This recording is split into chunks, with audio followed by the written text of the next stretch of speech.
brutish warders we had been used to before was at the time I was allowed to start having legal visits from Advocate Dalla Omar. We'd been trying to see each other for quite some time, and I got my chance when, after I had finished my 2 honours degrees through the University of South Africa, the prison authorities would not let me register for a master's degree.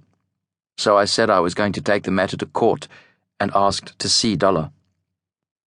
On one of his first visits, Dalla brought samosas, 2 packets, one for the warders, and once the warders accepted theirs, he asked if I could have the other packet. Christo obliged. At this time, Dalla's wife, Farida, was running a fruit and vegetable stall at Salt River Market in Cape Town, so we then arranged for Christo to go to her and collect fruit from her for us. She also gave him fruit and vegetables for his own family. Next, Dalla started arriving for legal visits with his lawyer's bag packed full of food, not a legal book in sight. Christo knew it, and he let it go. Even better than that was the extra visits he allowed me to have.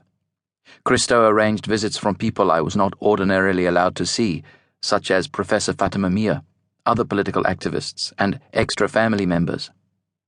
I will never forget the day when a niece of mine was married in Cape Town, and Christo organized for virtually the entire wedding party to visit me, illegally in prison.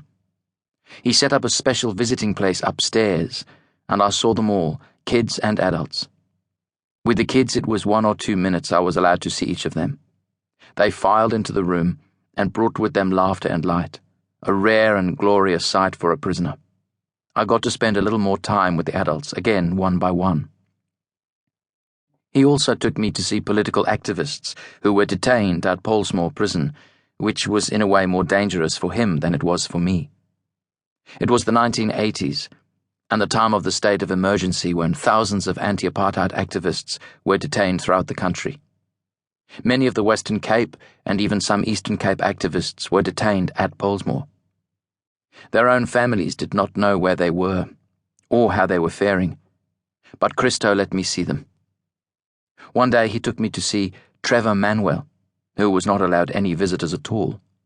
Trevor, who later became finance minister under Madiba and other presidents, had already been in solitary confinement for 2 years when Christo took me to his prison cell.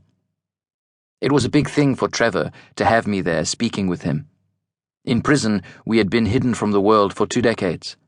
Only old photos of us, much younger, were available, and even then it was a criminal offense to possess them. One can imagine the impact of our visit to him, during which I passed on greetings from Madiba and Walter Sisulu, among others. It really boosted his spirits.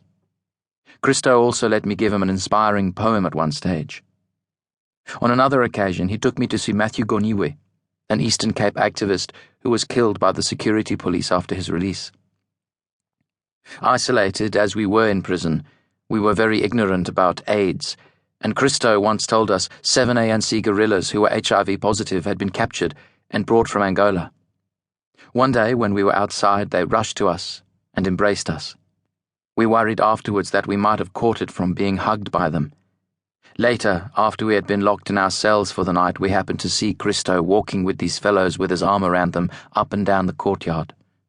That image with Christo and the HIV-positive prisoners, along with that of Princess Di when we saw her on television with an HIV-positive child, broke our suspicions about HIV, especially when I saw how comfortable he was with these chaps.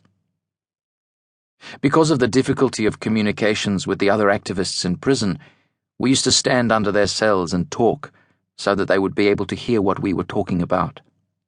It was our way of passing on information to them. In another small show of humanity, Christo was aware of what we were doing, and he didn't do anything to stop us.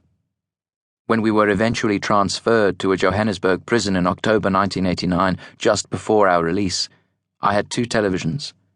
I left one with Christo for these prisoners, and he gave it to them. The other he kept in his garage for me, and gave it to me when I came back to Cape Town as a Member of Parliament 5 years later. One of the most important things Christo did for us was one day in 1986, some months after Madiba had been isolated from us, so that we had no idea of what was happening with him. Christo came to me and said, "I've got something to tell you, but you'll go and tell Sisulu and them." I said, "Well, don't tell me." But of course he told me anyway. He said, "Last night we took Madiba to the house of the Minister of Justice, Kobe Coetzee.